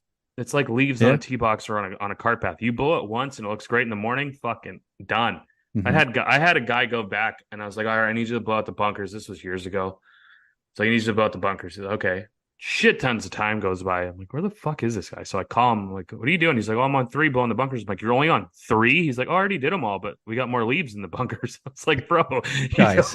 you don't need to chase them all day. You do it once and it's good. Oh man. Yeah. He was good kid, rookie, like obviously super green, but it was so funny. I'm like, no, bro, it's not what you're doing all day. You come back to the shop when all those leaves are cleaned up. Oh man, yeah, it was good. Yeah, that was funny. So it's just like, yeah, obviously after you got to be perfect once, and then Mhm. fucking A, people are going to fuck it up. Yeah. 100%. I like it. Yeah. Do we have any other ones you want to get into? I mean, I have a bunch of these like professional soil questions. I'm sorry we didn't get to any of these. We're gonna try it. Let's do it Dug into any of these. Okay. This guy because says they got it. We're gonna deliver. this guy goes, how people. often should you apply molasses? Depends on where you're at and what you're going for. I have no fucking clue what molasses is gonna do. Next question. What's a good way to fight bicarbonates in your soils? Next question. See, these aren't for us. These are for Dr. Chlorophyll. Fuck, dude. I totally missed out on a molasses joke. Go on. Colin says, I don't soil test regularly as I judge my greens on their visual appearance. Not a big deal. I only test if I feel the need. I use minimal inputs with nutrition. It seems to work. Is this okay? Yes, Colin. Obviously, it's okay. You've been a superintendent for 100 fucking years. Things seem to be working out fine for you, bud. Good God, just make sure you put on the right fert, okay? Yes. Yes. He told me the rest of that story. It was him, wasn't it? No, it was not him. It was a guy who read the board wrong. Read the board wrong. Something like that. It was early this morning when he told me. The MPK. Next. Daniel Peterson, aka the Greenskeeper. What innovative soil management techniques or technologies, i.e., non-organic materials, soil additives, can enhance the playability, resilience, and aesthetics of our golf course? Fuck, bro. That's a great question for a soil expert. That's a fantastic question for a soil expert. Unlike we just had one on vacation on. I'm sure in a proper setting he could have knocked that question out of the fucking park. Absolutely.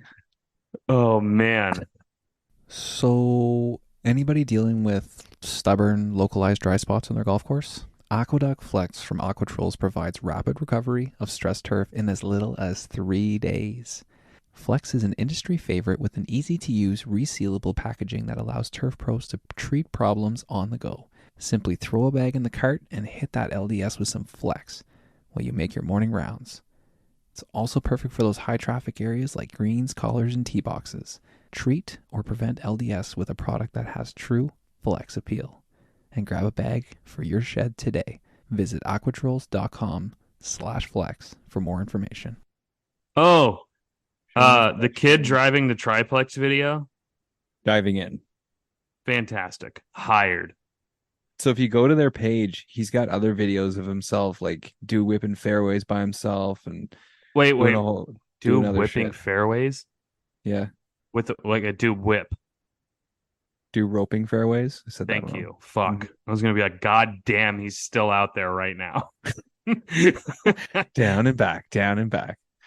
9-year-old with massive shoulders. Rob Dog goes, put some damn shoes on. Well, that was the only thing I didn't understand. Like, good for you, training them young, but like maybe let's put a pair of shoes on.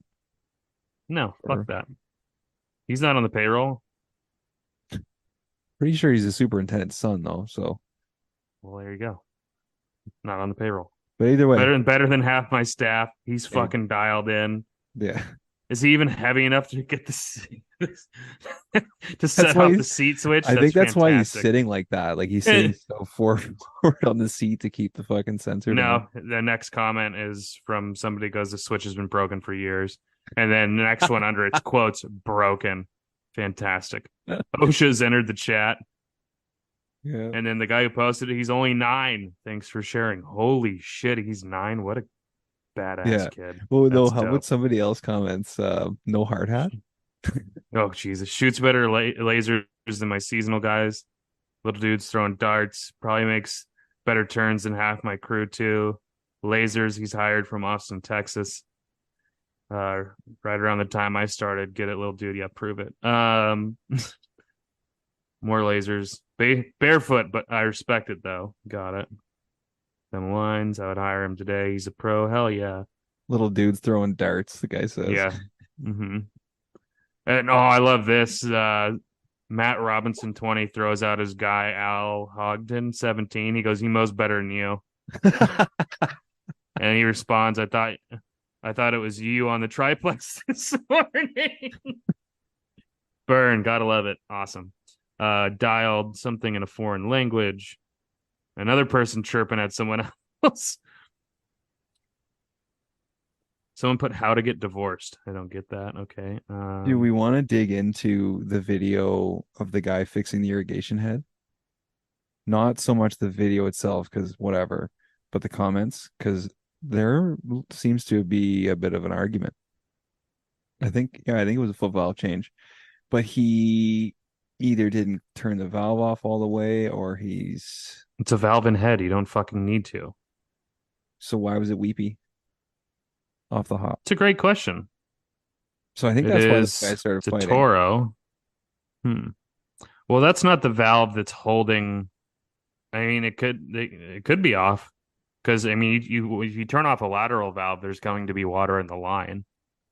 Yeah, so it could just be you have timing. to bleed it somewhere because So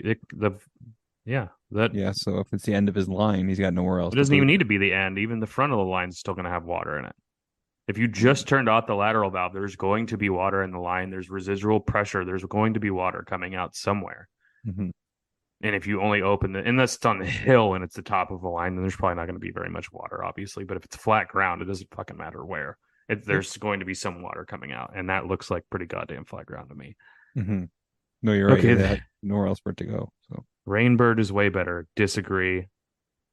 Pretty impressive changing the foot valve with the pressure still in line. Probably just turn the valve green off. Well, if he did it right, you would have heads, blah, blah. Okay, I don't care about your guys' argument. Go to the Matt Robinson one. Let me read. This guy read, fuck. Anything a quick fix sped up at 300 times 300. That's pretty funny. Don't have a Toro valve reassembly tool. It goes much faster with the tool. I'm sure it does. Not all of us can afford the fucking tools. They're so expensive. Yeah, thanks, guys. I mean, Rainbird's tools are expensive as fuck. Just the key is $90. And it's literally just the hexagon thing with like the one little thing cut out. It's fucking ridiculous. They are expensive. Underhill makes one that has both. Underhills are plastic and they wear out in like 2 weeks and the fucking thing snaps. No, the Underhill ones are cool because you can get them for like $15, but they suck. Why drain it after the valve? Who am I looking for? Just go to the Matt Robinson one because those guys got fucking into it and I knew you'd love this shit. I think this is the one that I was already reading and didn't care about their argument. Oh yeah, it was. Maybe it gets heated. Oh, there's 14. Wow. All right, here we go. Ding, ding.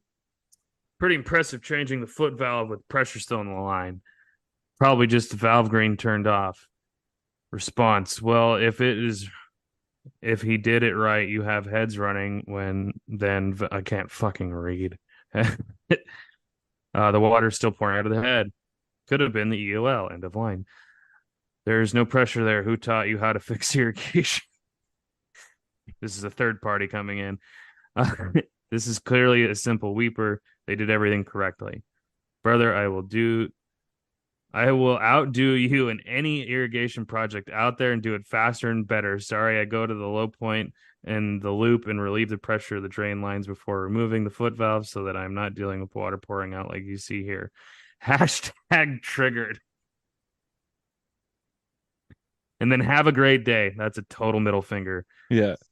Glad to see this course hires nice, respectful people. Definitely not triggered. Good try, though.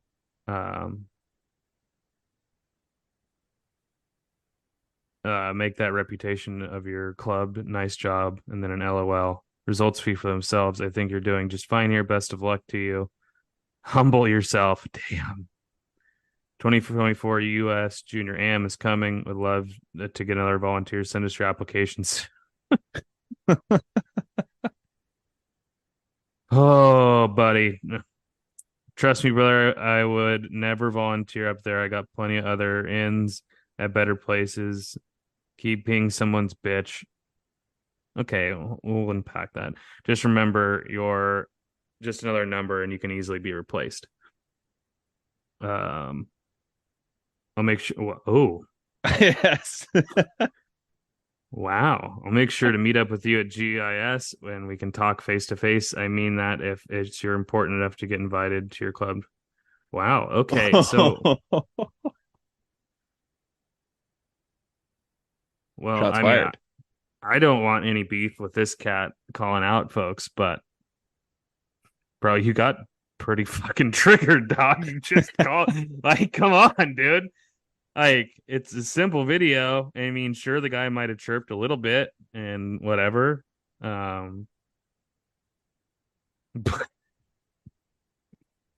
So the comment of being someone's bitch, we are all someone's bitch.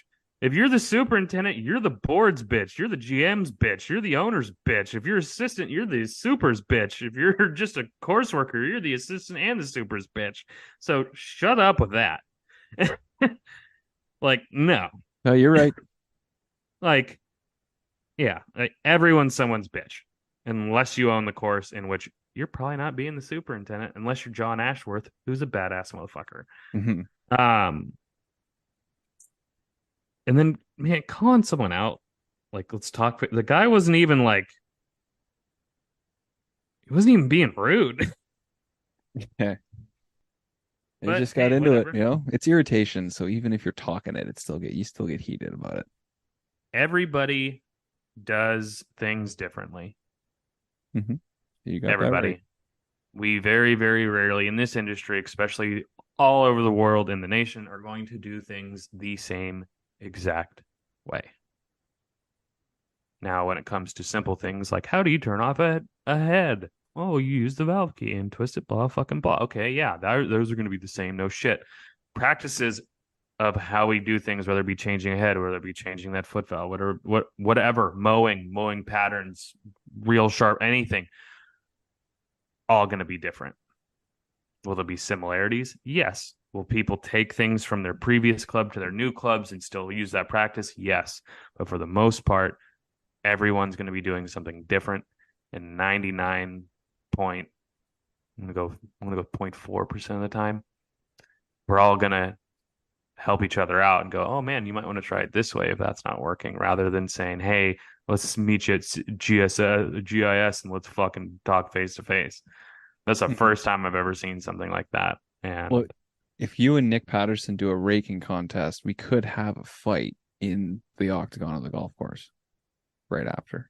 I'm not going to fight Nick. Oh, I know you're not going to fight Nick, but it sounds like these two gentlemen will go. Well, one of them will. Apparently, yeah, apparently.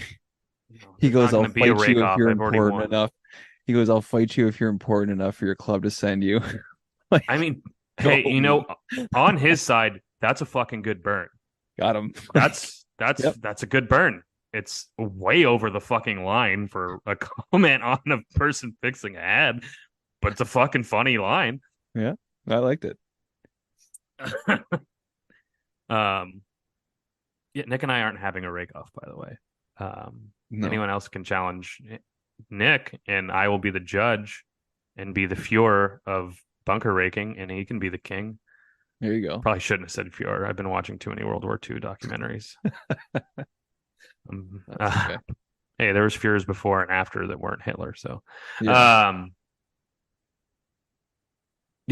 that was actually worth reading. Yeah, no, that Wow. was that's why I texted you. As soon as I was reading and trying to clean the sprayer and I'm reading the comment for comment, I'm like, oh my God, these guys Bro, are if fucking you hilarious. text me at when I'm at work, I'm not reading shit. I'm not No, looking at it. It's not happening. too So I like, busy. oh, did you read the questionnaire? Like, oh, when did you send it? Oh, like 10 o'clock in the morning? Nope, didn't do it. Not a Not chance. a chance. Yeah. Should we end it with our giveaway? Little Yeti giveaway? Dude, I Do you have didn't a even couple you didn't enter, you didn't get your burners in there? I didn't even know we were having it. Oh, it was just to celebrate the 75K on turf today. We had we had asked people if they wanted us to give away a Yeti for 75K, and everybody was like, "Fuck yeah!" So we put it out there. We had 46 people, 46 comments. We said we were going to read the top 5 on here and pick one. They're all fucking good. There's no way you can pick 5 comments out Oh, of I there. totally should have known this because Mark commented on it and said, as a privileged podcast, I love how you left the incriminating parts out of the interview out of the edited version. And then I responded, yeah, that's for the subscribers now. Yeah. And he goes, any rebroadcast, retransmission, or account of this podcast without the express written consent of Mark, whoever the fuck you say his name, is strictly prohibited. Fantastic. Yeah. Mark Prier. Fucking Matty genius. Rodrigue probably got my favorite comment other than the one that was personally for me. He said, dirty old, quote, public situations. Yeah. Yes, it's a good one. Yeah, no, there's lots of good ones, a lot of Makes me positive believe messages. I'm not the only guy who loves to see the course get better every week, month, or year. If your club treats you right, you get to play the golf course you just worked on. Golf is an amazing sport. Said from a college baseball player, typical. Yeah. You also have funny fails that happen on every course. Yeah, that is very cool. Ooh, this is Greenskeeper Von Dorf. I'm going to guess German, which is super cool. And I love that Instagram has a C translation. Yes, sir. I love to see us greenskeeper go about our jobs every day with a lot of heart and get to take the most out of our field. Thank you for taking so much time out of your day to provide us with stories and reels from all over the world. You are the best. Thumbs up emoji, turf. Thumbs up emoji today. Thumbs up emoji. Hell yeah, greenskeeper Von Dorf. You're awesome too. I wish I could say that, and I'm still assuming German. Fuck yeah. And then there was Caden Lyers. Trev is the coolest slash funniest mofo ever. Yeah, That's top 5 for sure. I mean, But no, truth. we put them all into what's that place called? There's that app called Wask. Chuck E. Cheese. Oh, So you put all 46 in, and then it generates a winner for us. We did it for the last True Turf one where MKC won, and this one we just did it. Trev, I sent it to you. Why don't you announce the winner? let's see here, and the winner is Robsy 16. Boom. Dun, da, da, da. Robsy Robsy. 16. Where's his comment? Kobe Robsy looks like he Roberts. is a junior in high school who just made the Potentially. varsity squad and got his new hockey jacket and is fucking feeling himself posing like it's Hell Friday yeah. Night Lights and that shit. And I love it. His name's Kobe Roberts. Kobe Coby. Kobe Roberts. Mhm. It's a dope name. Congratulations, brother. Shoot us an email or a message on here or whatever, and we'll get your details and we'll ship this Yeti off to you. I don't even have one, so it feels special. Pretty cool. Reviews have gone up a smidge. People have been writing Got a few on that. more. That's cool. Thank you guys. So continue to do so. It helps us move up the charts, helps us sleep at night, and helps build the show. We talk to people all the time that just find our show. Hey, I just found your show. I just found your show. I love it. It's helping me. So, help us out if you can. Send it to some people. Like, it really could help, send it send it to some people in your association. If you're on an email chain with some superintendents or other people in your area, just share it with them. You never know what they might get out of it. And it's a long week out there. So if we can keep you guys entertained for an hour and a half out of that week, why not? Yeah. Send it to your friends who play golf, who think they can play golf. Send it to your grandma. Yep. Yeah. Grandma's love turf today. So large following. Last rating on the show. Listen to this while working on the course. Lots of useful information if you're looking to further educate yourself on the craft you love, plus lots of chances to sympathize. God, I can't read. /laugh about your dreaded public that run you wild on your courses. So pretty cool review. Thank you. Continue would be rad. Yeah. This is episode 24. Who's next? Next week is the big one, buddy. Oh, no. Oh, my God. The Eagles game's on. Fuck you. Bye. Don't talk to me. Bye. Devin Allen returned. That was just a big return. What do we got? All right. Go Birds. Go Birds. See ya, buddy.